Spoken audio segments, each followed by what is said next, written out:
सलाम नमस्ते एवरीवन। आप देख रहे हैं वतन की बात हम वतनों के साथ, और आज का हमारा टॉपिक है farmers protest human rights under democracy. और मुझे बहुत खुशी है कि हमें तीन ऐसे लोग आज ज्वाइन कर रहे हैं जो ग्राउंड लेवल पर काम कर रहे हैं, जो लोग डायरेक्ट फार्मर्स और उनके इश्यूज से जुड़े हुए हैं और बहुत करीब से उन चीज़ों को देख रहे हैं, जो चेंजेस या जो पॉलिटिक्स या जो मिसअंडरस्टैंडिंग हो रही है या मिसकम्युनिकेशन हो रहा है, सारी चीज़ें हैं। और हम एक एक पर बात करेंगे। असल में हिंदुस्तान में ऐसा इस वक्त हो रहा है हमारा भारत के, वहाँ हर लम्हे चीज़ें बदल रही हैं। अभी कुछ है और 1 घंटे के बाद क्या हो जाए कुछ पता नहीं है।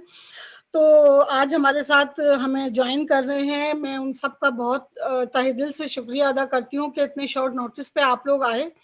हमारे साथ शबनम हाशमी साहिबा हैं जो सोशल एक्टिविस्ट हैं और बहुत लंबे अरसे से दिल्ली और नवाए दिल्ली में ह्यूमन राइट्स को लेकर काम कर रही हैं, चाहे वो विमेन इश्यूज हों या किसी भी ऑपरेस सोसाइटी के साथ जो भी गलत हो रहा है उस पर आवाज़ बुलंद करती हैं। और कल मंडी हाउस में भी मौजूद थी। वहाँ जो स्टूडेंट्स का हमारे प्रोटेस्ट हुआ है इन सॉलिडेरिटी ऑफ किसान, तो और उसके साथ हमारे साथ आशिम रॉय साहब हैं, गुजरात से जुड़ रहे हैं। आशिम साहब भी गुजराती किसानों के साथ, उनके मसाइल के साथ बहुत अरसे से जुड़े हुए हैं, काम कर रहे हैं, उनको समझा रहे हैं, उनके साथ इमोशनली और फिजिकली अटैच्ड हैं और बहुत ज़्यादा उनके मसाइल को हैंडल करने की कोशिश करते हैं।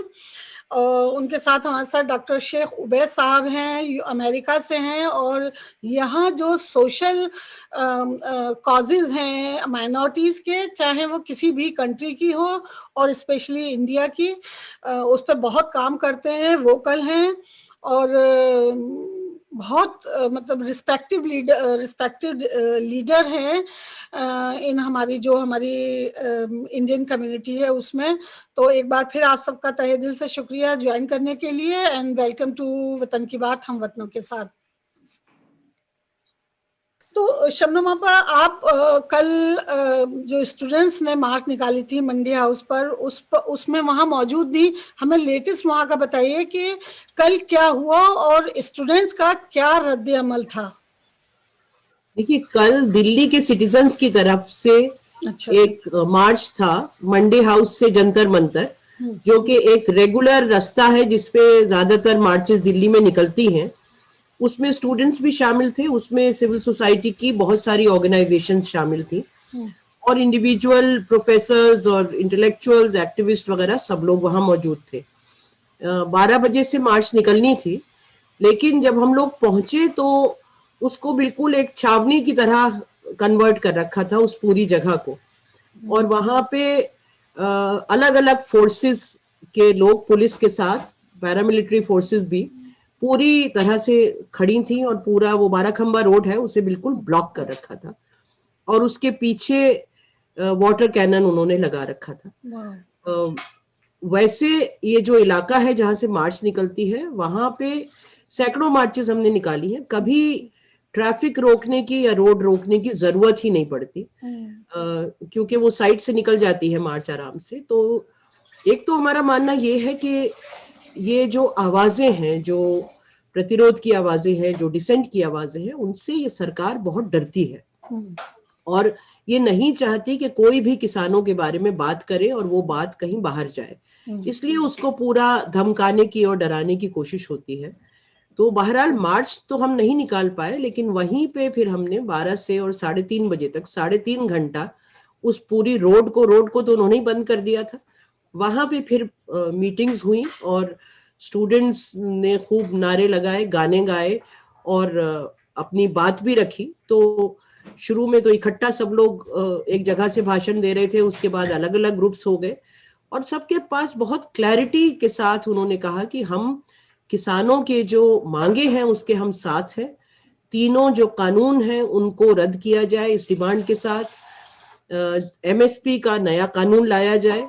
और साथ ही में 2 डिमांड्स और थी कि जो 122 किसान जो जेल में हैं उनको फौरन छोड़ा जाए और जो जर्नलिस्ट पे एफआईआर लॉन्च हुए हैं यूपी और मध्य प्रदेश में, उसको क्वैश किया जाए, उस एफआईआर को। तो इस डिमांड के साथ 3-3.5 घंटा प्रोटेस्ट चला और बहुत अच्छा चला। Very nice. तो आप मुझे क्विक ये बताइए, क्योंकि एज एन सिटीजन हम लोग सब बहुत मतलब सेंसिटिव हैं इस इशू को लेकर, लेकिन खास तौर से स्टूडेंट का क्या रिएक्शन था इस पर?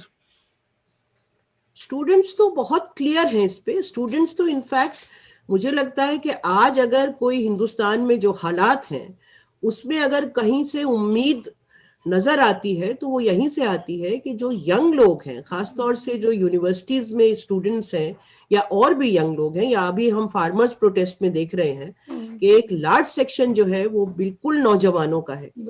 तो उनको बिल्कुल क्लैरिटी के साथ वो इस सब को कंडेम करते हैं जो कुछ मुल्क में हो रहा है, और ना सिर्फ फार्मर्स के सवाल पे बल्कि बाकी जो सब कुछ हो रहा है, जिस तरह फ्रीडम ऑफ स्पीच पे हमला है, फ्रीडम ऑफ प्रेस पे हमला है, या वर्कर्स के साथ जो कानून बदले गए हैं, या जिस तरह से पॉलिटिकल सोशल एक्टिविस्ट पे हमला है, उस सब के खिलाफ स्टूडेंट्स की आवाजें बहुत बुलंद हैं। और इसमें कई स्टूडेंट्स यूनियंस थी। आयसा थी जो CPI-ML की ऑर्गेनाइजेशन है, उन्होंने कॉल ही दी थी, बाकी सबने ज्वाइन किया था। SFI भी थी वहां पे, और कांग्रेस की NSUI भी थी, तो और इंडिपेंडेंट स्टूडेंट्स भी बहुत सारे थे। चले, वाकई इसमें कोई शक नहीं है कि किसी भी मुल्क की किस्मत बदलने की ताकत रखते हैं अगर स्टूडेंट खड़े हो जाए तो। और अगर किसान भी खड़े हों उनके साथ तो फिर ये तो आतिश जो है वो दोबाला हो जाती है। आशिम साहब, आप गुजरात मॉडल का हम बहुत जिक्र सुनते हैं, हर फील्ड में, हर काम में, हर चीज जो भी हो रही है उसमें गुजरात मॉडल का हवाला दिया जाता है। आप वहां के किसानों से डायरेक्ट जुड़े हुए हैं, उनके लिए काम कर रहे हैं, और आप किसान आंदोलन में भी गए थे, मैंने आपका वीडियो भी देख रही थी, और वहां भी आपने पहुंचकर और पूरे किसान गुजरात के किसानों के साथ वहां पहुंचे थे। दोनों जगह के किसानों में क्या फर्क नजर आ रहा है आपको, गुजरात मॉडल के हवाले से या जो आज प्रोटेस्ट हो रहा है दिल्ली में उसके हवाले से? देखिए, एक बात तो है कि गुजरात मॉडल, इसके बारे में बहुत लंबी चर्चा हो सकती है, पर हकीकत में ये खोखला है। और इस खोखलापन इतना इतना बड़े पैमाने पे है कि आम लोगों से आप पूछने जाएंगे तो एक मध्यम वर्ग को अभी भी लगता है कि कुछ ना कुछ इस गुजरात मॉडल पे, पर आम जनता और आम लोगों को आप पूछेंगे तो सब इससे एकदम परेशान हो गए हैं। क्योंकि आप आज कोई भी मुद्दे पे, कोई भी ऐसा गुजरात का जगह नहीं है जहाँ पे आपको कोई तरह का जिस तरह स्वतंत्रता होती है इंसान की, वो कोई भी जगह नहीं है। आप गुजरात में तो ऐसा है, एक तरीके से वैचारिक रूप से भी, क्योंकि बीजेपी का यहाँ जोर है काफी ज्यादा, और काफी लंबे समय से सरकार और इनके पार्टी के बीच का जो तफावत होती है, जो एक कोई भी डेमोक्रेसी में एक सेपरेशन होता है एक पार्टी, रूलिंग पार्टी और गवर्नमेंट के बीच में, वो एकदम टूट गया है। इसलिए आपको कोई नजर, आप इसको गुजरात में देख सकते हैं कि पार्टी जो है बीजेपी की पार्टी और सरकार, उसमें खाली मिनिस्टर लोगों की बात नहीं, हर जो ऑफिसर है उसके अंदर भी ये सोच उसके दिमाग में उतर गया। इसके कारण से ये हो गया कि समाज के अंदर कोई भी जगह पे किसी भी बात पे अगर आप बोलने जाएंगे तो आपको मौका नहीं दिया जाएगा। ये खाली किसान आंदोलन से जुड़ा हुआ नहीं था। आप पिछले 4-5 साल से अगर आप देखेंगे तो एक तरीके से गुजरात के तमाम जगह पे, जिससे हमारे यहाँ पे कहते हैं सेक्शन 144, जिसके तहत आपको पब्लिक असेंबली करने का कोई आपको मौका नहीं, तो वो सब जगह पे आप लोगों को उसको तैनात किया गया है। और आप कहीं पर भी परमिशन लेने जाएंगे, कुछ भी करेंगे तो लोगों को मौका नहीं दिया जाएगा। इसीलिए जब हम लोगों को, और मैं हकीकत में वहाँ गुजरात के किसान आंदोलन से जुड़ाव, मतलब उनके साथ मैं डायरेक्टली इन्वॉल्व नहीं हूँ, उनके साथ जुड़ा हुआ हूँ, पर मेरा जो, हम लोग का जो काम है, जो एक तरीके से दलित समुदाय, आदिवासी समुदाय और मजदूर संगठनों से जो हम लोग का ताल्लुकात है, उसके आधार पे हम लोगों ने जब एक 26 जनवरी के दिन दिल्ली में हम लोग उसमें जोड़ने की हमारी जो एक कोशिश थी, और किसान आंदोलन अपने तरीके से हम लोगों के अंदर की जो सोच थी कि किसानों को लोग पकड़ रहे थे, उन लोगों को बहुत जगह पे उनको अरेस्ट किया गया, उनको डिटेंशन करा गया, उनके ऊपर उनको नजर कैद में रखा गया। इस माहौल पे किसान साथी लोग और सब लोग यंग थे, जो अभी शबनम ने कहा और आपने भी कहा। हमारे यहाँ से जितने भी लोग गए थे सभी मेरे ख्याल से 40 के नीचे के लोग थे, कुछ ही लोग होंगे जो 40 के ऊपर के। इसका मतलब है कि यंग तबका और हर समाज से हम लोगों ने, गुजरात से मतलब हम लोग अलग अलग गए और राजस्थान में जाके हम लोग इकट्ठा हुए, क्योंकि हमको मालूम था कि अगर हम गुजरात से निकलेंगे तो हमें जाने नहीं दिया जाएगा। मगर हमारा मुद्दा था कि हम लोग दिल्ली में 26 जनवरी में किसान आंदोलन से जुड़कर ये बताएं कि आप लोग जो गुजरात के बारे में आपकी जो सोच है, आम देश में जो सोच है, वो सोच गलत है, वो बहुत खोखला है। और उसकी सच्चाई ये है कि अगर लोगों को मौका मिला जाएगा तो लोग बड़े तादाद में आपके साथ जुड़ने के लिए तैयार हैं।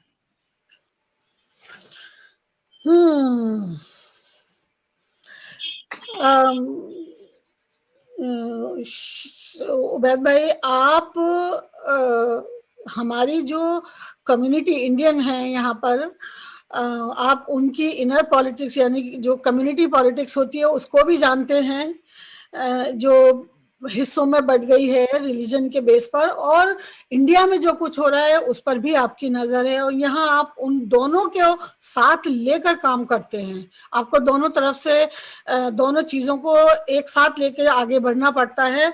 आपको क्या लग रहा है कि किसान आंदोलन जो इतना बड़ा हो गया है, जो शुरू में इतना एक्सपेक्ट नहीं किया जा रहा था, उसका असर यहाँ जो लोग रह रहे हैं, इंडियंस जो यहाँ मौजूद हैं, उन पर क्या है और उनका क्या रिएक्शन है, दोनों ग्रुप जो बने हुए हैं?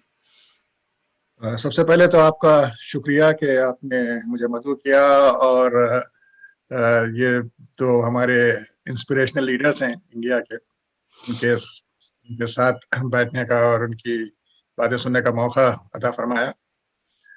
यहाँ पर कम्युनिटी पोलराइज है जिस तरह इंडिया में पोलराइज्ड है, और यहाँ पर कुछ ज्यादा ये है क्योंकि यहाँ पर जो NRIs आए हैं इंडिया से, वो ज्यादातर हिंदूज में ज्यादातर जिसको आलाजाद कहा जाता है उसके हैं और बीजेपी से मुतासिर हैं।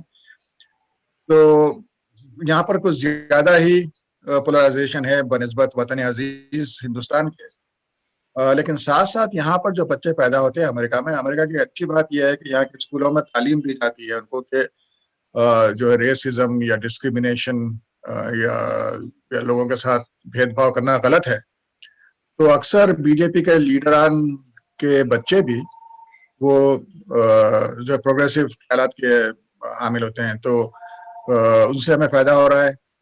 और यहाँ पर भी किसानों के साथ सॉलिडारिटी दिखाने के लिए बड़ी बड़ी रैलीज हुई हैं। हालांकि अमेरिका में ज्यादा एहसास है कोरोना के जो सारे रेस्ट्रिक्शंस है, तो हमने ज्यादातर रैलीज कारों में निकाली हैं। तो इसमें हमारे सिख भाई बहन के साथ साथ Hindu, Buddhist, Muslim, those who don't follow any religion, सारे लोग यहाँ पर थे, और साथ साथ अमेरिकन भी थे। और ये बड़ा अहम है, हमें पता है कि बड़ा अहम है कि बीजेपी के माए बाप यहाँ अमेरिका में बैठे होते हैं। वो अपने आप को देशभक्त कहते हैं, लेकिन सबसे बढ़ के जो है वो देशद्रोही भी हैं और देश को बेचने वाले भी हैं और दूसरों से मरूब भी होते हैं वो। तो अमेरिका उनका माए बाप है। तो यहाँ से अगर कोई प्रेशर पड़े तो बहुत ज्यादा फायदेमंद हो सकता है। हमारे जो भाई बहन वहाँ पे लड़ाई कर रहे हैं, तो अभी देखें कि रिहाना और ग्रेटा के सिर्फ ट्वीट्स में जो है वहां पर तहलका मच गया है, और मिनिस्ट्री ऑफ एक्सटर्नल अफेयर्स जो है वो बौखला गई है। तो असल में इसलिए बौखला गई है कि उनके जो गुरु घंटाल बैठे हैं मोदी साहब, उन्होंने घबरा के उन्हें हुक्म दिया होगा। तो इसका फायदा हो रहा है, दुनिया में बात उभर के आ रही है, और ये आंदोलन मेरे ख्याल से इसको अब दबाया नहीं जा सकता। बिल्कुल। तो अभी आशिम साहब ने कहा कि ये जो सरकार है ये तकरीबन भ्रम की सरकार है, काम वाली सरकार नहीं है। इस पर आप दोनों से मैं कुछ सुनना चाहूंगी, शबनम बापा से भी और आशिम साहब से भी, कि क्या मतलब है इसका कि ये सरकार भ्रम की सरकार होकर रह गई है।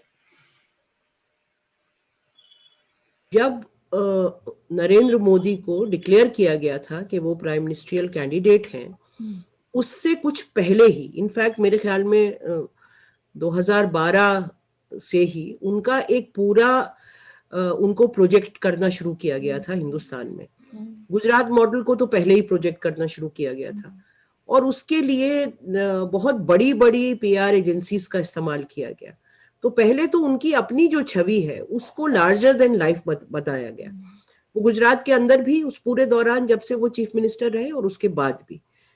और गुजरात में जो, क्योंकि मैंने भी गुजरात में बहुत काम किया है और आशिम तो यहाँ है ही, कि गुजरात के अंदर जिस गुजरात मॉडल की हम बात कर रहे थे वो बहुत खोखला मॉडल था।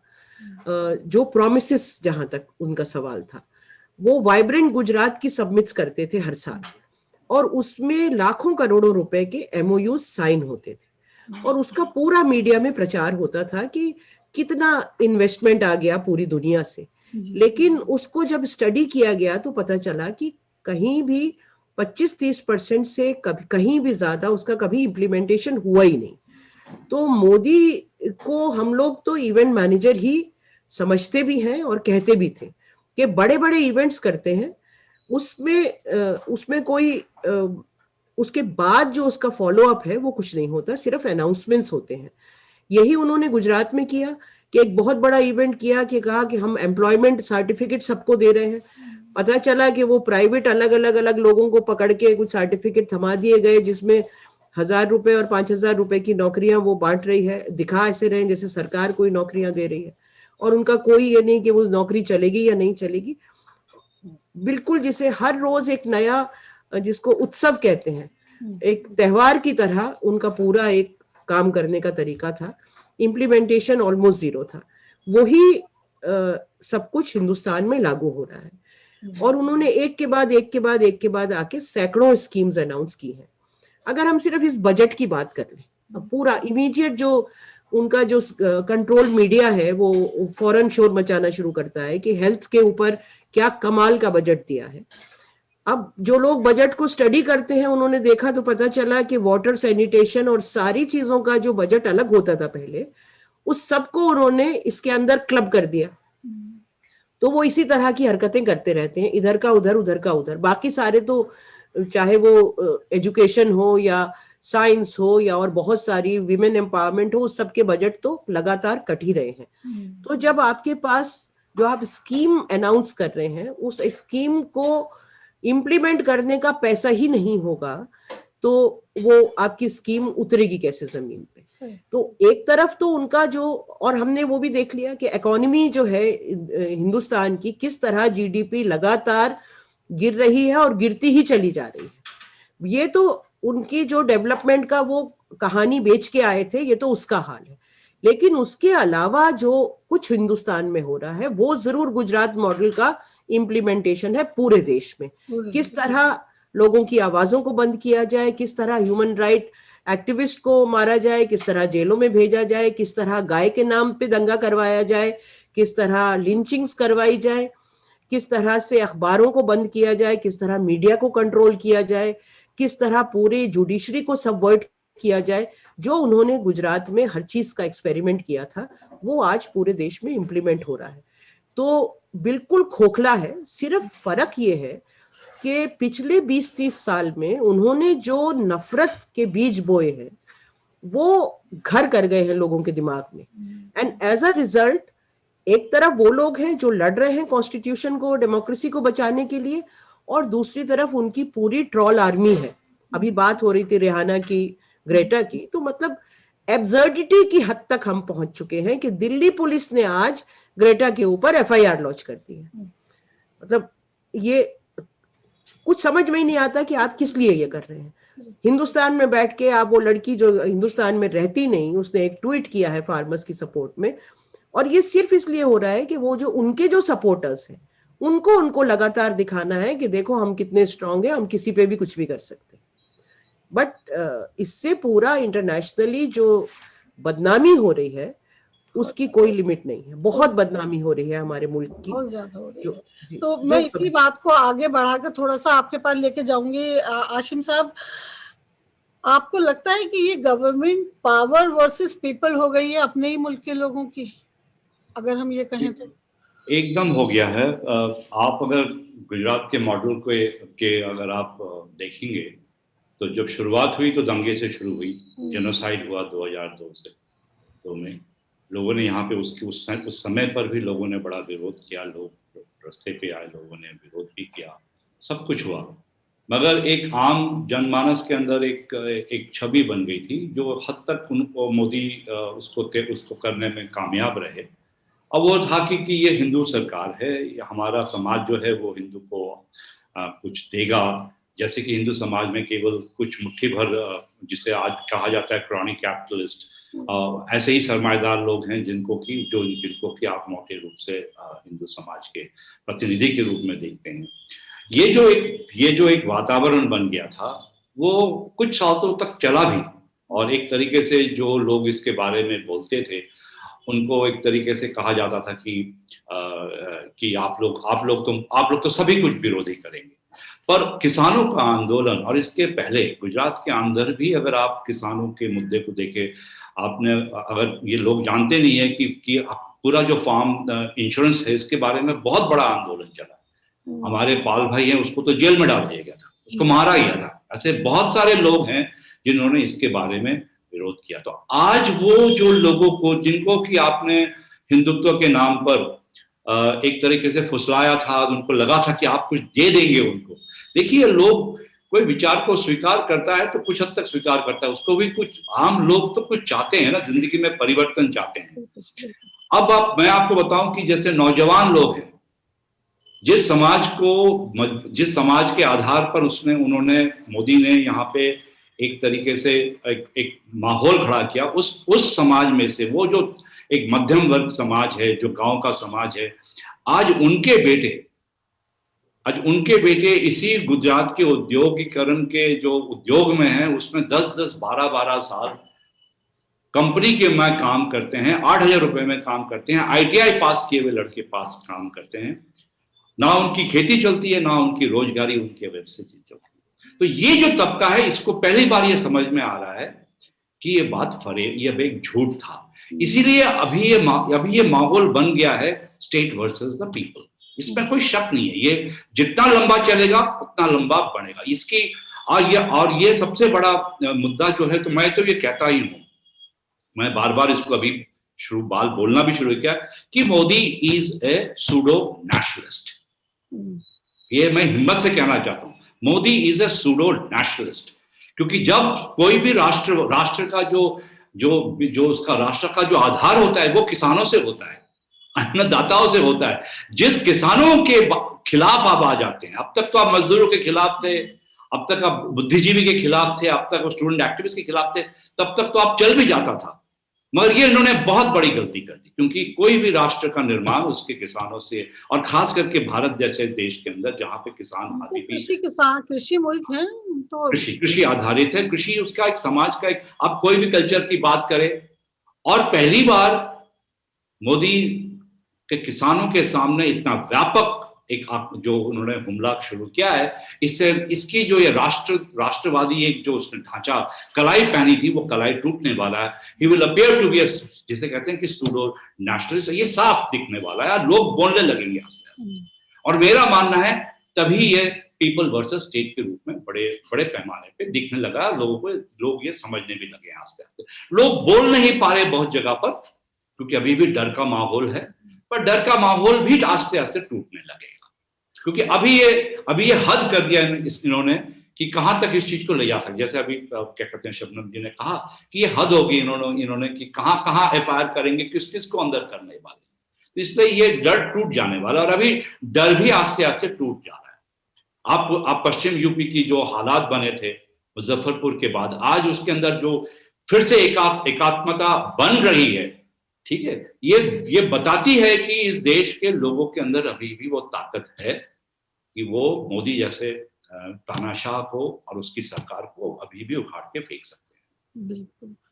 तो अभी हम बात कर रहे थे उबैद भाई फ्यूचर की, और एक ट्वीट की, उसके बाद तो फिर एक लड़ी लग गई, और एक के बाद एक ट्वीट सामने लगी। ये क्यों हो गया कि ये ट्वीट जो है वो वर्सेस फार्मर्स हो गई? क्योंकि जिन लोगों ने ट्वीट की हैं, अगर हम रिहाना का भी देखें तो वो भी तो एक ह्यूमन राइट्स के लिए काम करती हैं, बहुत जगह गई हैं, बहुत सारे मुल्कों में विजिट करती हैं, डोनेट करती हैं। तो she is not only a singer, she is also activist. तो as an human right activist अगर उन्होंने कर दिया एक ट्वीट, तो उसको लेकर ये पूरा एक हमारे जो गोदी मीडिया है उन्होंने एक पूरा एक प्रोजेक्ट बना दिया कि भाई फार्मर्स वर्सेस ट्विटर। हालांकि अगर आप देखें तो इस मुल्क के हर डिपार्टमेंट में, अगर मैं गलत नहीं हूं या जितनी इंफॉर्मेशन मेरे पास है, हो सकता है मैं गलत हूं, लेकिन जो इंफॉर्मेशन मेरे पास है, इस मुल्क के हर डिपार्टमेंट में आरएसएस के बंदे बैठे हुए हैं। जब अभी हमारे इलेक्शन हो रहे थे, वहां आरएसएस को इन्होंने रीनेम करके एचएसएस कर दिया। जब बातें आने लगी कि भाई आरएसएस कहाँ और क्यों कैसे, ये हमारे इलेक्शन में यहाँ बात हुई है, आप जानते हैं सब। और काफी कुलकर्णी और इन लोग को लेकर या तुलसी गलबर्ट को लेकर जो बातें हुई और उससे सामने आए, इन्होंने नाम चेंज कर दिया। तो ये हर डिपार्टमेंट में बैठे हुए हैं। ये क्यों नहीं चाहते हैं कि जब पाकिस्तान में कुछ होता है या म्यांमार में कुछ होता है या इजराइल में कुछ होता है या दुनिया के किसी भी मुल्क में कुछ होता है, दूसरे मुल्कों के लोग एक्टिविस्ट बातें करते हैं। अगर वो हमारे मुल्क में आज ये किसानों को पिक्चर्स तो आ रही है ना, हम ग्लोबल विलेज में रह रहे हैं, हम हिंदुस्तान में सिर्फ नहीं रह रहे हैं। आपको क्यों लगता है कि ये नैरेटिव इंडियन मीडिया बना रहा है? उसकी क्या वजह हो सकती है? ये सारे एक्सट्रीमिस्ट जो होते हैं ना, वो गधे होते हैं। आपने देखा ट्रम्प, उसके फॉलोअर्स को भी आपने देखा, अभी भी उसके बावजूद देखें 47-46% लोग सपोर्ट करते हैं ट्रम्प को।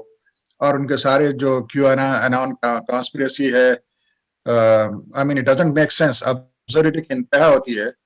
अगर कोई मरीज इस तरह की बात करें तो उसे तो फिर हिंदुस्तान में तो पागल खाने में बंद कर देते हैं। यहाँ पर आजकल ज्यादा आउट पेशेंट ट्रीटमेंट हो रहा है, तो लेकिन हिंदुस्तान में मेरे ख्याल से इतने ज्यादा बड़े पागल खाने नहीं है कि मोदी और सारे आरएसएस के लोगों को उसमें बंद किया जा सके।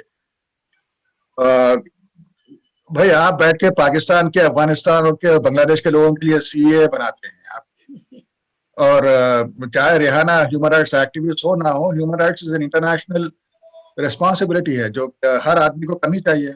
हिंदुस्तान ने अपार्थाइड साउथ अफ्रीका के खिलाफ बात नहीं की? क्या हिंदुस्तान ने इसराइल के खिलाफ बात नहीं की थी?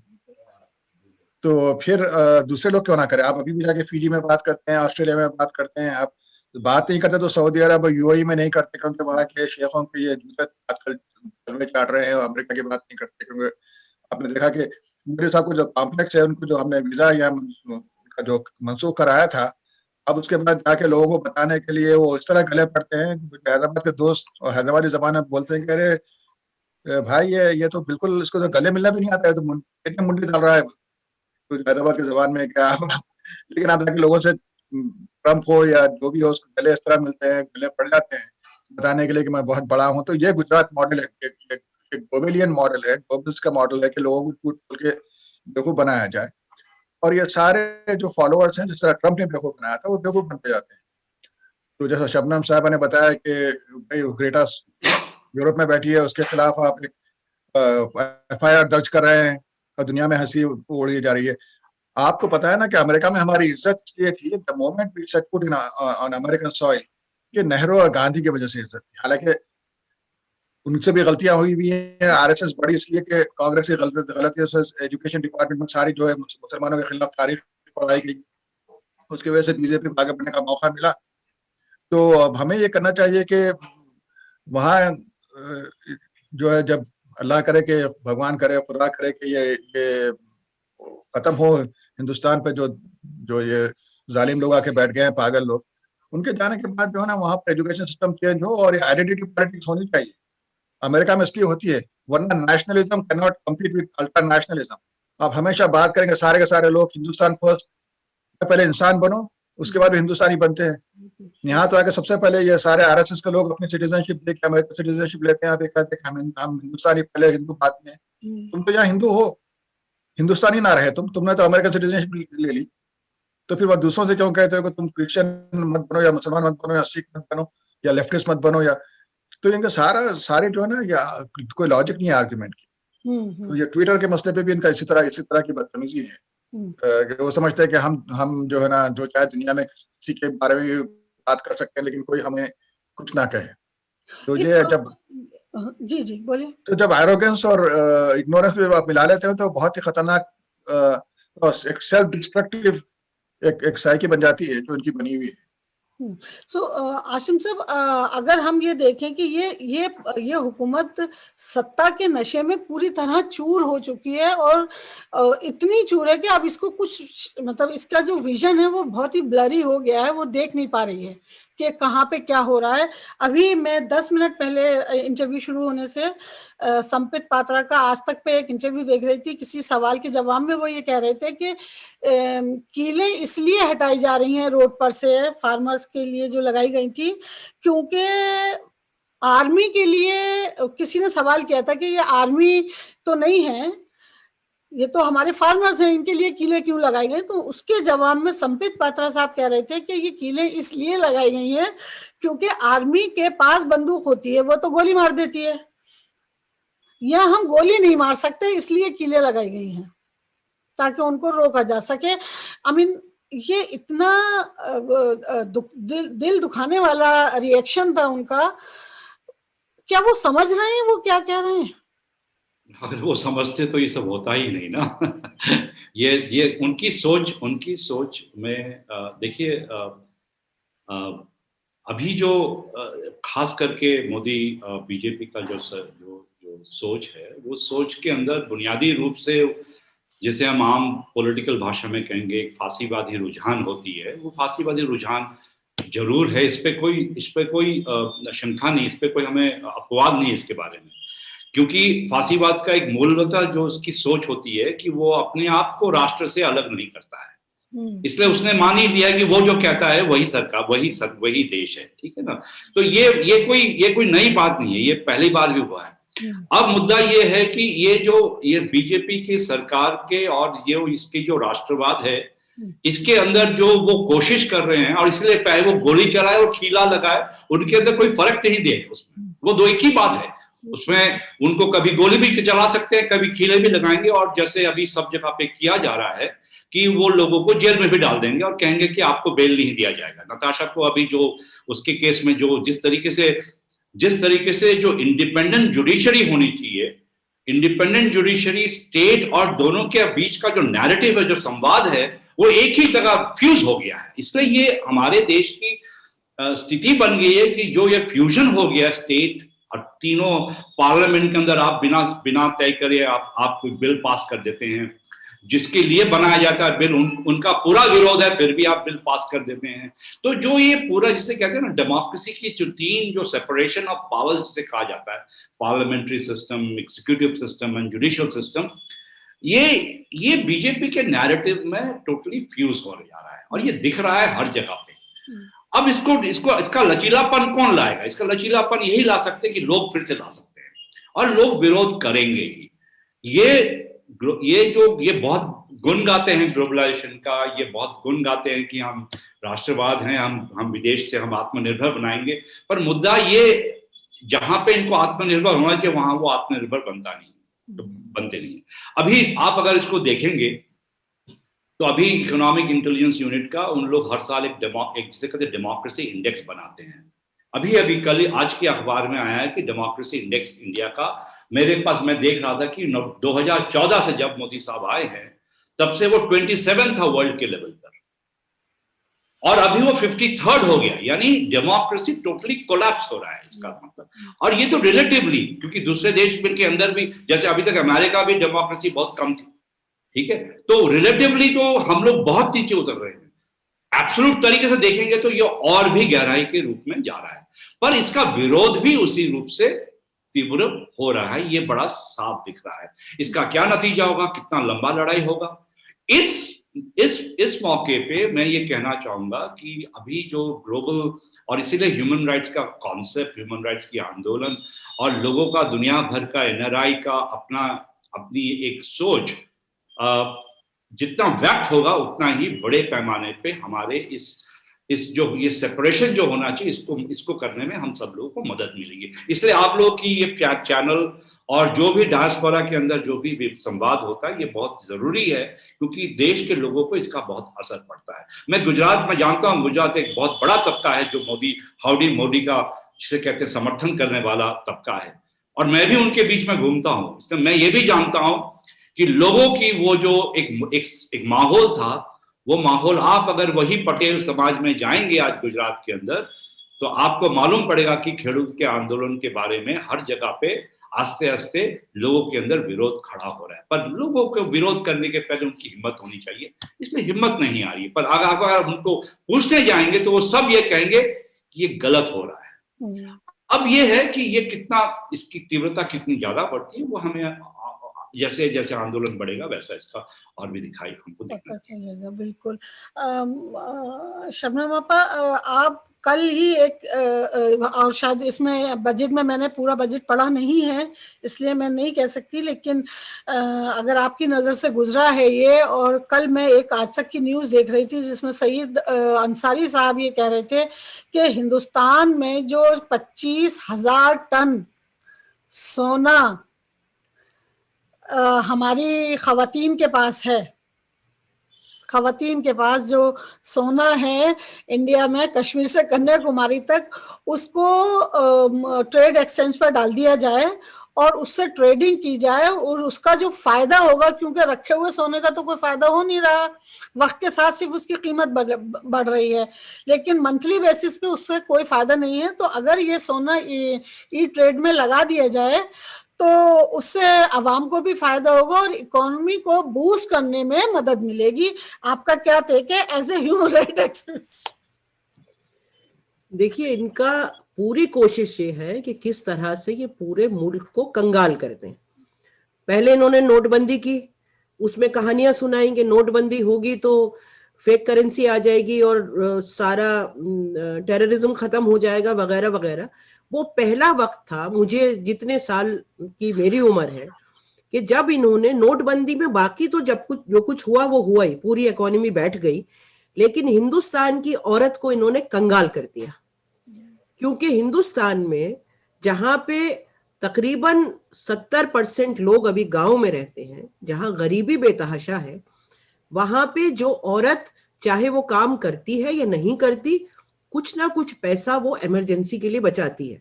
अपनी बीमारी के लिए बचाए, बच्चे की बीमारी के लिए बचाए, कभी बच्चे की पढ़ाई के लिए, कभी किसी हेल्थ का कोई क्राइसिस हो जाए। इन्होंने 1-2 घंटे के नोटिस पे इस देश की औरत को कंगाल कर दिया, लेकिन तभी भी इनको तसल्ली नहीं हुई, क्योंकि जो पैसा निकला वो औरत के पास वापस नहीं गया।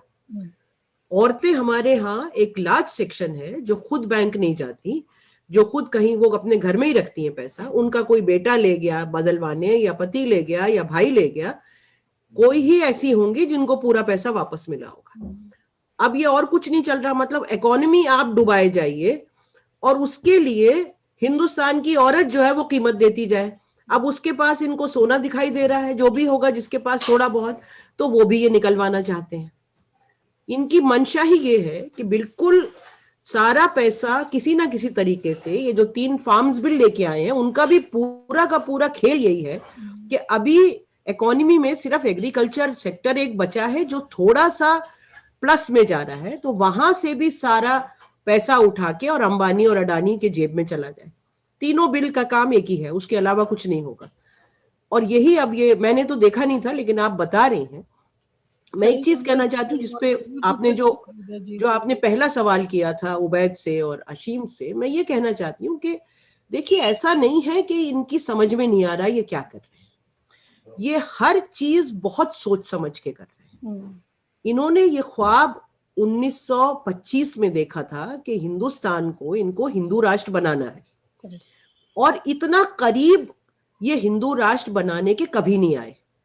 इतने साल इंतजार करके पहली बार इनको सत्ता मिली है और पूर्ण बहुमत मिला है, तो ये पहली बार इतने करीब आए हैं कि जब ये एक एक करके डिसमेंटल कर रहे हैं एक पूरे डेमोक्रेटिक सेकुलर इंडिया को, सारे इंस्टीट्यूशंस को, पार्लियामेंट को, जुडिशरी को, मीडिया को, तो ये चांस खोने नहीं देना चाहते, क्योंकि ये अच्छी तरह से जानते हैं कि अगर एक बार ये सत्ता से हट गए तो फिर ये आगे आने वाले कई दशकों तक वापस नहीं लौट पाएंगे। और इनको तरीका एक ही आता है, वो है रिप्रेशन का, कि हम जितना दबा लें लाठी गोली डंडे से, इनको सिर्फ वही रास्ता आता है तो ये वही अपना रहे हैं। लेकिन जैसा अशीम ने कहा कि जुल्म की हद होती है, और साहिर ने कहा था ना, जुल्म फिर जुल्म है, बढ़ता है तो मिट जाता है। तो आप जितना दबाएंगे उतनी आवाजें और बुलंद होती जाएंगी, रोक तो ये नहीं पाएंगे। लड़ाई जारी है, ये बात अलग है, हम अपनी जिंदगी में इनकी हार देख लेंगे या अगली जनरेशन देखेगी, लेकिन हारेंगे ये जरूर। लेकिन कर सब कुछ सोच समझ के कर, एक एक स्टेप इनका प्लान होता है। आप ये देखिए 2014 से आज तक जब एंटी नेशनल का दौर आता है तो पूरे देश में सब एंटी नेशनल होते हैं। जब लिंचिंग्स हो रही होती हैं तो एक ही टाइम होती हैं, यूपी से लेके मणिपुर तक उसी टाइम लिंचिंग्स होती हैं, ऐसा नहीं कि अलग होती हैं। जब बच्चे उठाए जाने का दौर आता है और उस पर लिंचिंग होती है, कभी गाय के नाम पे, वो एक ही टाइम एक के बाद होती है। यहाँ तक के गैंग रेप भी एक ही पीरियड में होते हैं। तो ये ऐसा नहीं है कि बगैर प्लानिंग के हो रहा है, सारी चीजें प्लान तरीके से हो रही हैं। बस इस बार इनका जो बहुत स्क्रिप्टेड पूरा जो इनकी कहानी है हर बार सारे आंदोलनों को दबाने की, वो इस बार काम नहीं कर रही। कोशिश ये पूरी कर रहे हैं, खालिस्तानी कह दो, देशद्रोही कह दो, उनके कंसंट्रेशन कैंप बना दो, चारों तरफ दीवारें बना दो, कीलें लगा दो, अभी तक वो काम नहीं कर रही। और जैसा आशीम ने कहा कि टिकैत के आने से मुजफ्फरनगर जैसी जगह जहां पे जाटों ने एक बड़ा हमला किया था मुसलमानों पे, वो दोनों कम्युनिटीज दोबारा वापस आ रही हैं, साथ बैठ रही हैं, उससे वो डर रहे हैं और बौखला भी रहे हैं। बिल्कुल बिल्कुल बिल्कुल डर रहे हैं। उबैद भाई, आवाजें ये उठ रही हैं यहाँ अमेरिका में कि घर की बात घर के अंदर रहने दो, जो कुछ भी इंडिया में हो रहा है उसको इंडिया से बाहर मत लाओ। इस पर आपका क्या टेक होगा, क्यों कहा जा रहा है ऐसा? क्योंकि घर की बात अगर बाहर लाई जाए तो फिर इनकी जो है ना, इनका जुल्म खत्म हो जाएगा ना। ये अपनी बीवियों को ये शराब पी के घरों में मारते रहे हैं, कहेंगे पड़ोसी पकाया नहीं उसको, तो ये तो बेवकूफी की बात है ना, ये तो इंसानियत के खिलाफ बात है। ये हमेशा से कहते रहे हैं इस तरह की बातें। वो इवन इसीलिए मैं कह रहा हूँ कि ये जो नेशनलिज्म वाली बात नहीं होनी चाहिए, नेशनलिस्टिक। कांग्रेस के जमाने में भी जब हमने मोदी के खिलाफ मूवमेंट चलाई थी तो कहा गया कि घर की बातें से बाहर न ला जाए, जबकि खुद हिंदुस्तान में, जैसे मैंने मिसाल दी कि फलस्तीन और साउथ अफ्रीका के बारे में हमेशा बाहर की बात इन्होंने किया, करनी भी चाहिए। तो देखिए, स्टीव बैनन ने ट्रम्प को जब बता दिया कि देखो अगर तुम ना फिफ्थ एवेन्यू पे मैनहट्टन में गोली मार दो तो फिर कोई तुम्हें कुछ नहीं कहेगा। तो ये मोदी भी इस तरह का नार्सिसिस्टिक है आदमी, साइकोपैथ है, जमीर ना भी चीज नहीं है। तब उसको भी अंदाजा हो गया कि जो है मैं जो चाहे कर लूं और लोग कम से कम शुरू में तो मुझे नहीं कहेंगे, तो उससे बड़ी खराबी पैदा होगी ना। तो जो चाहे कर रहा है। लेकिन ये मिडिल क्लास जो अभी तक खामोश थी, मेरे कॉलेज मेट्स, मेडिकल कॉलेज के पढ़े लिखे बड़े बड़े डॉक्टर जो रिटायर हो रहे हैं, वो सारे कंप्लीटली ब्रेन वॉश, उनसे बात ही नहीं हो सकती। इसी तरह मेरे कॉलेज के स्कूल के साथी भी। तो मुझे हैरत होती है कि ये मेरे हमने कभी हिंदू मुस्लिम था ही नहीं और इंसानियत बहुत थी, तो ये इनकी इंसानियत कहाँ गई और हिंदू मुस्लिम चीजें कहाँ हो गई इनकी। मतलब एक जमीर कहाँ मर गया कि हिंदू मुस्लिम तकसीम हो गए। तो लेकिन जब इनकी महंगाई बढ़ जाएगी, अब अगर किसानों के ऊपर हुकूमत का जुल्म चल जाए तो महंगाई जो हर साल डबल होते चली जाएगी। उसके बाद जो इन्होंने घरों में जो सोना रखा है, गरीब औरतों के पास तो शायद सोना ना हो, ज्यादा चांदी वांदी कि उन्होंने कुछ छल्ले वगैरह पहन रखे हों, लेकिन इन्होंने तो ये सेल्फिश मिडिल क्लास और ये अपर क्लास ने तो सोना घरों में बनकर रखा हुआ है। जब इनका सोना निकलने की बात है तब शायद यकीन है। तो अमूमन फाशिज्म जब किसी मुल्क में जड़ें पकड़ लेता है तो वो खुद से जाता नहीं। अब अंदर जो लोग रह रहे हैं वो उनकी तो हिम्मत होती है, मैं इससे ज्यादा बात नहीं करता कि इनकी हिम्मत के खिलाफ ना हो, लेकिन इसलिए हम बाहर के लोगों को हमें ज्यादा काम करनी चाहिए। तो लेकिन हो सकता है कि हिंदुस्तान में मिडिल क्लास को खुद जो है अपने अपने दौलत से हाथ खोना पड़े, तो हो सकता है कि ये खुद उठ खड़े हो फाशिज्म का, वरना रिप्रेशन और बढ़ेगा। और हमें हमारे जो कोलीग्स हैं, जो कॉमरेड्स हमारे जो वहां पर इतनी बहादुरी से लड़ाई कर रहे हैं, उनकी मदद के लिए हमें यहाँ पर हमारी एक्टिविटीज को और बढ़ा देना होगा। तो हम तो बाहर अंदर की बात बहुत करेंगे, बाहर अभी तो कुछ हुआ ही नहीं। बिल्कुल। तो अभी ये तो इब्तिदा इश्क है। बिल्कुल बिल्कुल रोता है क्या वाली बात। देख रहे हैं कि कल पाटू दास गुप्ता की बेल भी बंद कर को, तब उनको बेल नहीं मिली है। अर्नब का जो पूरा एपिसोड है वो इतना डेंजरस है, जो कुछ उसकी ट्वीट में आया, पर वो तो अभी तक बैठे हुए हैं और अपना शो कर रहे हैं, इंडिया वांट्स टू नो। तो कहीं ना कहीं इस फाशिज्म की जो जड़ें हैं वो बहुत ज्यादा अंदर चाली गई हैं, या इन लोगों ने बहुत प्रेशर से उसको, या बहुत पावर से उसको बहुत फैला के रखा हुआ है। आप क्या कहना चाहेंगे आशिम साहब? देखिए, गुजरात में का अगर मैं दाखिला दूं, मतलब उसका एग्जाम्पल दूं, तो अगर आप धार्मिकता की बात करेंगे तो समाज पूरा बहुत हिस्सा एक धार्मिक है। पर पहले के, आप के मुंशी की बात कर लेते हैं, जो एक तरह कहते कंजर्वेटिव थे, बड़े ही सोमनाथ बनाने में उनका बड़ा योगदान था। उन्होंने पूरी परिचय भी गुजरात का सोमनाथ के दृष्टिकोण से दिखाया। पर फिर भी उनका वो उनकी एक आइडियोलॉजी थी, और ये मान के चलते थे कि औरों का भी दूसरा आइडियोलॉजी हो सकता है। और ये दोनों के बीच का जो संवाद का जो जगह था वो राइट ऑफ डिसेंट से जुड़ा हुआ था। इसीलिए चाहे आप सरदार पटेल जी को ले लीजिए या आप मुंशी जी को ले लीजिए, कंजर्वेटिव थे, हम उसके विचार से उनके विपरीत हैं, पर उसके बावजूद भी एक बुनियादी रूप से, जिसे कहते हैं शेयर्ड स्पेस, जिसको हम डेमोक्रेसी कहते हैं, कि जहां आप राइट ऑफ डिसेंट को अलाउ करते हैं, ठीक है। और हम एक आइडियोलॉजिकल, क्योंकि कोई भी डेमोक्रेसी के अंदर अगर government which is representative government वो अगर नेशन बन जाता है तो फिर कोई मतलब ही नहीं होता है ना, तो फिर रिप्रेजेंटेटिव गवर्नमेंट बनाने की। इसीलिए ये जो तफावत है, ये जो एक गहराई है, जिसको कि हम एक जनवादी व्यवस्था में इसको मानकर चलते हैं, ये जो धार्मिक रूप से भी ये बहुत बड़े पैमाने पे था, हम स्वीकार नहीं करते थे, मगर है हकीकत में ये है। आप अगर गुजरात की बात देखोगे तो यहाँ पे आप अगर देखोगे तो यहाँ पे सूफीज्म का बहुत बड़ा असर है। अब लोग माने या नहीं माने अलग बात है, कल्चरली तो ये पूरा इसका एक असर ही है। ये फ्रंटियर एरिया था, इसके अंदर आप कोई भी गुजरात के कोई भी कोने में चले जाएंगे तो आपको सिलसिला दिखेगा।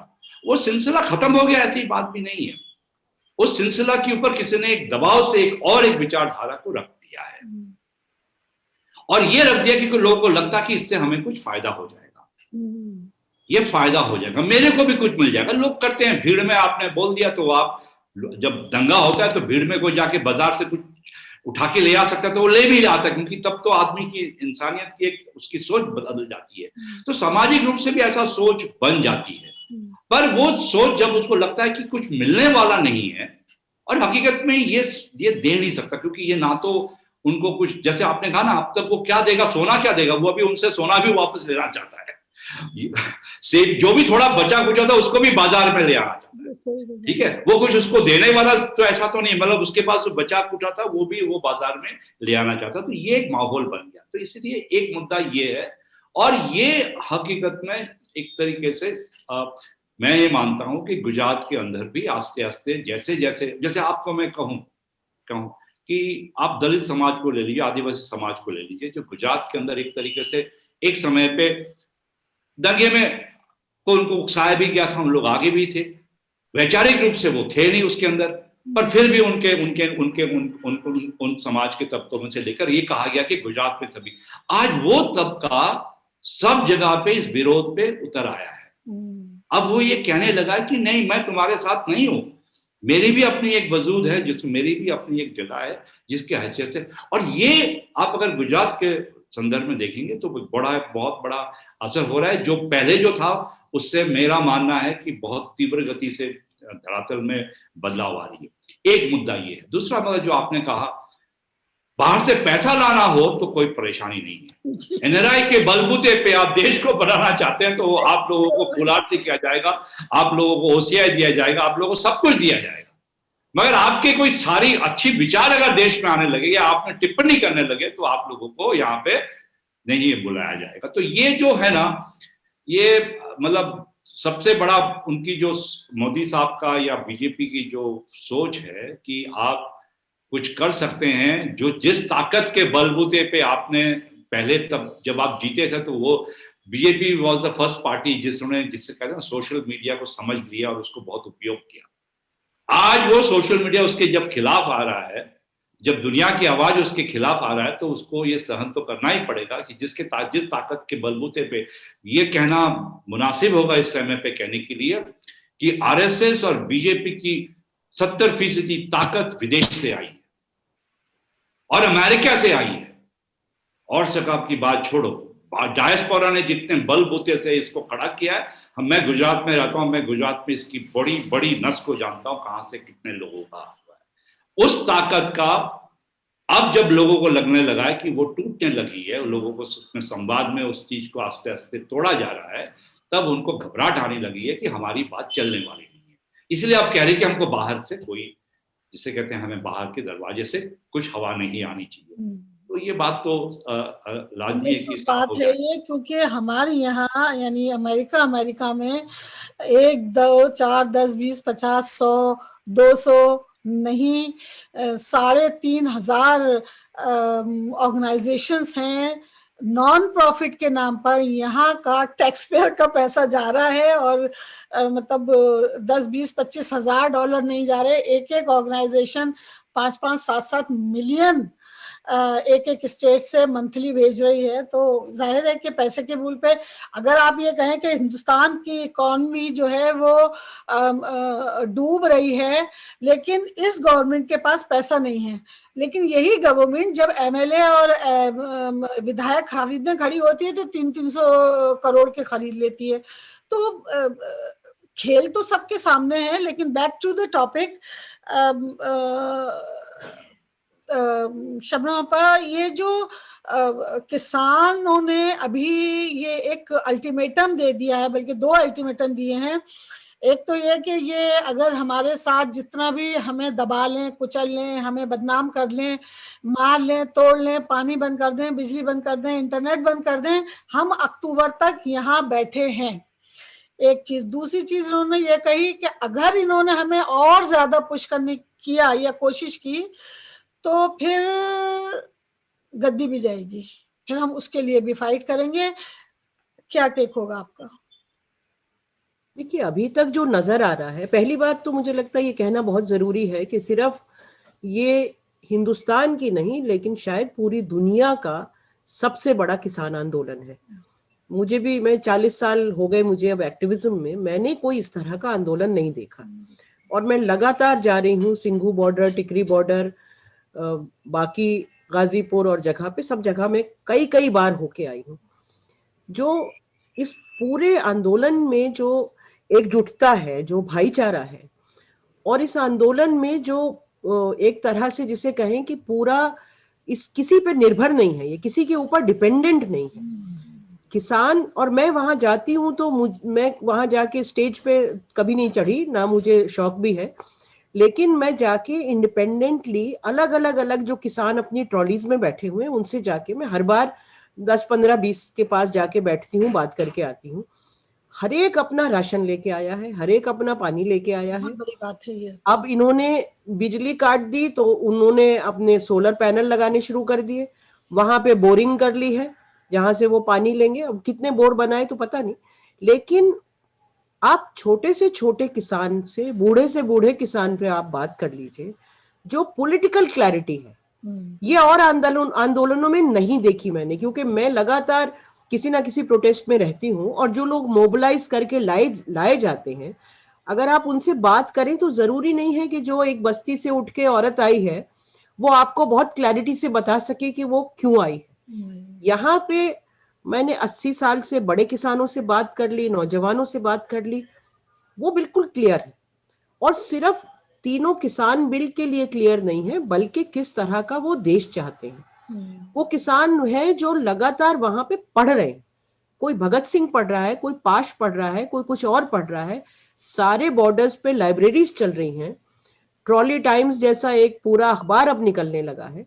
तो ये कोई आम आंदोलन नहीं है। वो जो सपना हमने देखा था, हमारे पूर्वजों ने जो सपना देखा था एक ऐसा देश बनाने का जहां बराबरी होगी, जो भगत सिंह का सपना था, ये किसान उस सपने का हिस्सा है।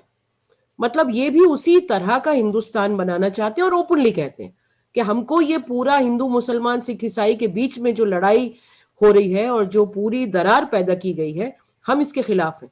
हम नहीं चाहते कि किसी तरह के दंगे हो। तो वो सिर्फ ये बात नहीं कर रहे कि ये 3 किसान बिल वापस कर दो, वो ये भी कह रहे हैं कि हमको इस मुल्क में डाइवर्सिटी चाहिए, डेमोक्रेसी चाहिए, सेकुलरिज्म चाहिए, और अगर वो चाहिए तो वो उस लंबी लड़ाई के लिए तैयार है। इस बिल के लिए, ये तीनों बिल जब तक वापस नहीं होते उसके लिए तैयार है। ये जो सरकार है ये एक अड़ियल सरकार है, ये तानाशाह सरकार है, और इनको गलती करके वापस कदम लेना नहीं आता, क्योंकि घमंड भी बहुत है, ईगो भी बहुत है। तो ये लड़ाई बावजूद सारे ऑपरेशन के 122 किसानों को इन्होंने अरेस्ट कर रखा है। बहुत सारे यंग किसान गायब हैं जिनका मालूम नहीं है कहाँ है, वो लगातार अपील्स हो रही हैं पता करने की कि वो कहाँ पे है। तो इस सब के बावजूद किसान डटे हुए हैं, और सिर्फ सिंघू बॉर्डर पे 1 लाख से ऊपर किसान है, टीकरी पे 1 लाख से ऊपर किसान है, और अभी जो गाजीपुर बॉर्डर है उस पे मैं गई नहीं हूं अभी 26 जनवरी के बाद, लेकिन वहां पे भी जो विजुअल्स दिखाई दे रहे हैं वहां भी नंबर जो है वो स्वेल कर रहा है, हर रोज उसमें लोग बढ़ रहे हैं। तो इतने बड़े उसमें जब लोग निकल के आए हैं और अपना घर बार छोड़ के, बच्चे छोड़ के, खेती छोड़ के, उन्हें मालूम है वो किस लिए बैठे और बहुत डिटर्मिन्ड है, बहुत पीसफुली लड़ रहे हैं। इतना पीसफुल भी हमने कोई आंदोलन नहीं देखा जो इतना लंबा चला हो। इन्होंने बदनाम करने की कितनी कोशिश की हो, उसमें इनका पूरा रोल क्या है 26 जनवरी का, वो अब सारे देश के सामने है। तो मुझे नहीं लगता कि किसान वापस जाने के लिए आया है। जब तक वो तीनों कानूनों को रद्द नहीं करा लेगा और एमएसपी का नया कानून नहीं बनवा लेगा, तब तक किसान वापस जाता दिखाई नहीं दे रहा। बिल्कुल।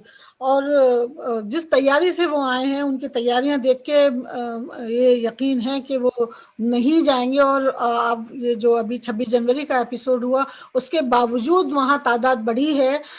जो ब्लेमिंग गेम ये गवर्नमेंट खेलती रही है अपनी ही आवाम के खिलाफ, उसका असर शायद वहाँ इतना नजर नहीं आया जितना कि अगर इसके अलावा सीएए वाला क्राउड होता तो शायद वहाँ ये असर नजर आ जाता। लेकिन ये लोग वेल ऑर्गेनाइज्ड हैं, no doubt about it. Modi ji, Modi government versus जितना भी हमारा प्रोपेगेंडा है उस पर है, या मोदी गवर्नमेंट वर्सेस प्रोपेगेंडा। आप लोग इस आखिरी सवाल का जल्दी से आप तीनों एक एक करके जवाब दे दें हमें, तो हम टाइम आउट हो रहा है हमारा तो। लेकिन उससे पहले हम चाहते हैं कि इस जो ब्लेमिंग गेम चल रहा है शुरू से इस गवर्नमेंट का, उस पर आप लोग कुछ कहें। मैं खाली इतना कहना चाहता हूँ कि जैसे शबनम ने कहा कि ये जो आंदोलन है ये इसकी जो हकीकत में गहराई अभी तक हम लोगों ने जो भी जितने बार गया है पूरा जिसे कहते हैं ना, हमको जो स्वीकार करना चाहिए वो हम स्वीकार लोग ठीक तरीके से अभी तक भी नहीं कर पा रहे, पर इसकी गहराई बहुत डीप है जिसे कहते हैं। और मेरा मानना है, जैसे मैंने पहले कहा, कि कोई भी राष्ट्र की जो सोच बनती है उसके किसानों से बनती है एक तरीके से, क्योंकि वही जमीन से जुड़ा हुआ होता है। और इस किसान आंदोलन ने, मैं तो समझता हूँ ये जीतेंगे, इस पर कोई शक नहीं है, क्योंकि ये किसान जिस तरीके से डटा हुआ है, जो जिसे अभी शबनम जी ने कहा कि एक जिसे कहते हैं एक नया समाज की सोच वहां पे खड़ी होगी। वो लोग, आप अगर जाएंगे तो वहां पर वो महसूस हो जाएगा। मगर सबसे बड़ी बात है कि जो बांध मोदी ने कोशिश की थी कि हमारे देश की जो तहजीब है उस तहजीब को रोकने की, वो उन्होंने उस बांध को तोड़ दिया है। और पहली बार फिर से गंगा जमुना जिसे कहते हैं तहजीब का जो एक फिर से जो खड़ा, अब वो अंडरग्राउंड हो गया था। हम लोग जैसे कुछ लोग लड़ते थे उसको लेकर, हम लोग बोलते थे, अखबारों में जाते थे, क्या कहते हैं संगीत करते थे, बहुत कुछ करते थे, पर हमारा एक इवेंट्स होते थे, वो इवेंट होता था। अब ये आंदोलन ने वो चीज को तोड़कर फिर से बाहर कर दिया। और ये आप उनके आम भाषा में, उनके आम जो बातचीत चलती है उसमें आपको महसूस हो जाएगा। मेरे यहाँ पे से गुजरात से जो लोग जो कभी इस चीजों में से जुड़े समझते नहीं है, मैं ये समझता हूँ कि हमारे जो, और ये सब ऑर्डिनरी वर्कर्स गए थे, ऑर्डिनरी लोग गए थे, आदिवासी दलित समाज के वर्कर्स गए थे, उन सब का एक ही जवाब था उस पूरे आंदोलन में जोड़ने के बाद जब वापस आए कि ये हम लोगों को बदल दिया है। हमको लगता था कि ये जो हम जिस समाज में बैठे हैं इसमें मोदी साहब का ही बात चल सकती है, पर अब हमें ये मालूम हो रहा है कि किस तरीके से समाज में परिवर्तन, और हम लोग जो बंटवारे के सोच से जब हम लोग जो बटे हुए हैं, उसमें पहली बार उनको महसूस हो रहा है कि ये चीज इस चीज में बदलाव आ गई। तो ये तो वापस नहीं हटने वाला। और ये जब, मेरा मानना है कि जब किसान आंदोलन जीत में जब उसकी परिणत होगी, मेरे को पूरा कॉन्फिडेंट है, मैं समझता हूँ ये जरूर होगा। कोई भी ताकत, खास करके ये जो किसान आंदोलन है, उसका मुकाबला करने की क्षमता तो मैं नहीं समझता हूँ हमारे सरकार में है। अगर मुकाबला होता है तो ये देश में बहुत बड़ा भूचाल हो जाएगा। पर अगर ये हम इसको जीतेंगे तो इससे जरूर एक मैंने कहा जो स्रोत दबा हुआ था वो उभर के आ जाएगी, और नए जो हमारी पुरानी एक तहजीब है, उस तहजीब को फिर से उजागर कर देगा। इस पे मेरे को कोई दो मत नहीं है, जरूर होगा। जी शमन जी, आपका जो सवाल था ब्लेम गेम का, वो एक्चुअली अब मेरे ख्याल में पूरे हिंदुस्तान की समझ में आ गया। बहुत प्रिडिक्टेबल स्क्रिप्ट हो गई है ये, क्योंकि 2014 से इन्होंने यही किया कि इनका एक तरीका है कि पहले आप कोई लगाएं उनके ऊपर, कोई धब्बा लगाएं, उसके बाद उसको पूरा कहानी बनाना शुरू करें और पूरा अपना गोदी मीडिया को लगा दें और सब कुछ को लगा दें। तो ये जिस तरह से इन्होंने 26 जनवरी को किया, या पहले जो करते रहे, या एनआरसी के और सीए की प्रोटेस्ट के किया, कि आप पहले हमला भी खुद ही करें और बदनाम भी खुद ही करें, तो ये बहुत प्रिडिक्टेबल है, इसमें अब कुछ नया नहीं है। और बहुत जल्दी इसका पर्दा भी फाश हो गया। और ये बहुत अच्छी बात है कि पहली बार जब से किसान आंदोलन शुरू हुआ है तब से पॉलिटिकल पार्टीज नजर नहीं आ रही थी, लेकिन बाकायदा दो लोगों ने, जो आम आदमी पार्टी का सौरभ भारद्वाज है, उन्होंने बाकायदा पूरी प्रेस कॉन्फ्रेंस करके और वीडियोस और फोटोग्राफ्स दिखा के पूरा दिखाया कि हमला करने वाले कौन लोग थे। ये 29 के हमले की बात कर रही हूँ मैं।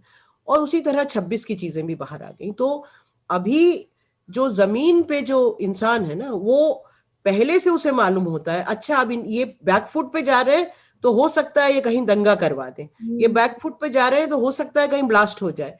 तो ये अब लोग समझने लगे। और मैं बिल्कुल अशीम से सहमत हूं कि जीत जरूर होगी किसानों की, और वो जीत सिर्फ इन 3 बिलों पे नहीं रुकेगी। ये जो पूरा अब चर्निंग हो रही है पूरे समाज में, और जो लोग रियलाइज कर रहे हैं, खासतौर से अगर आप टिकैत की बातचीत और अभी जो महापंचायतों में बातचीत हो रही है, जहां ओपनली लोग कह रहे हैं कि इन्होंने हमको हिंदू और जाटों और मुसलमानों को लड़वाया, ये अब हमारी समझ में आ गया है और अब हम इनको नहीं छोड़ेंगे, मतलब अब हम इनको पॉलिटिकली हम इनको डिफीट करेंगे। ये खुलेआम अब बातें हो रही हैं। तो ये आंदोलन जो है, इसने पहली बार बड़े सालों में एक उम्मीद दी है कि हम इस सरकार को, इस फैशिज्म को डिफीट भी कर सकते हैं। बिल्कुल बिल्कुल बिल्कुल। उबैद भाई, देखिए ये लोगों के समझ में आ रही है बात, और क्योंकि मामला इकानमी का है, इनके अपने दौलत और पैसों का है, तो जो लोग साइडलाइन से बैठे हुए थे वो लोग भी शायद मोदी के खिलाफ जाएं। तो दुनिया ग्लोबल विलेज बन गई है। बीजेपी ने सारी बातें सीखी लिकुड पार्टी की इलेक्शन कैंपेन से और रिपब्लिकन पार्टी के इलेक्शन कैंपेन से, तो हमें भी अच्छी बातें सीखनी चाहिए एक दूसरे से। तो मैं हिंदुस्तान के लोगों को दावत देता हूँ कि वो मालकम एक्स और मार्टिन लूथर किंग की तहरीक सीखें, और हिंदुस्तान को एक रंग में नहीं रंगा जाना चाहिए। I mean it should be a glorious mosaic, मुख्तलिफ लोग, मुख्तलिफ मज़ाहब, मुख्तलिफ ज़बानों के लोग हैं, हर एक को अपनी आइडेंटिटी बरकरार रखने का हक होना चाहिए। तो जो वो कांग्रेस जिसमें गांधी जो बड़े हिंदू थे और मौलाना आज़ाद जो बड़े मुसलमान थे, सब आपस में मिलकर रहते थे, उसके बाद एक थोड़ा सा दौर आया वो नेशनलिज्म के नाम पे जो है लोगों की आइडेंटिटी दबाई जाने की, स्पेशली माइनॉरिटीज की, और मुसलमानों ने भी बेखूबी की। तो अब जो है जब नया हिंदुस्तान आएगा उसमें हर कोई इक्वली रहे, और नेशनलिज्म जो है वो इंसानियत पे फौकियत नहीं पाता। तो इंसान रहे सारे दुनिया का, और दुनिया जो है ग्लोबल, छोटी सी अर्थ है हमारी, क्लाइमेट चेंज से सबको मुश्किल होने वाली है। तो हिंदुस्तान के सहायक इलाके सारे पानी की जद में आने वाले हैं। तो इसके लिए सारी दुनिया में तो एक होकर लड़ाई करनी पड़ेगी इस चीज से। दुनिया की समझ में बात आ रही है, America Paris climate accord join कर रहा है। तो जब मैं मोदी के शिकस्त की बात कर रहा हूँ कि मोदी के शिकस्त के बाद ये सारी चीजें करते हुए हमने जो गलतियां की उससे सीखना चाहिए। तो अब शबनम साहिबा दोबारा एक हमारे प्रोग्राम में संडे के दिन जो है अपनी तशरीफ आवरी से नवाजेंगी। और aspire.org मैंने नाम में लिखा है, वहां पर लोग मालूमात हासिल कर सकते हैं। तो हम इस तरह काम करते रहेंगे आपस में। एंड अशीम साहब और शबना साहबा, you are doing inspirational work, और हमसे जो कुछ भी हो सकता हम आपके लिए करते रहेंगे, और हमें बताइए क्या और क्या करना है। बिल्कुल बिल्कुल, thank you so much for giving me time, so so much. जय भारत, जय भारती।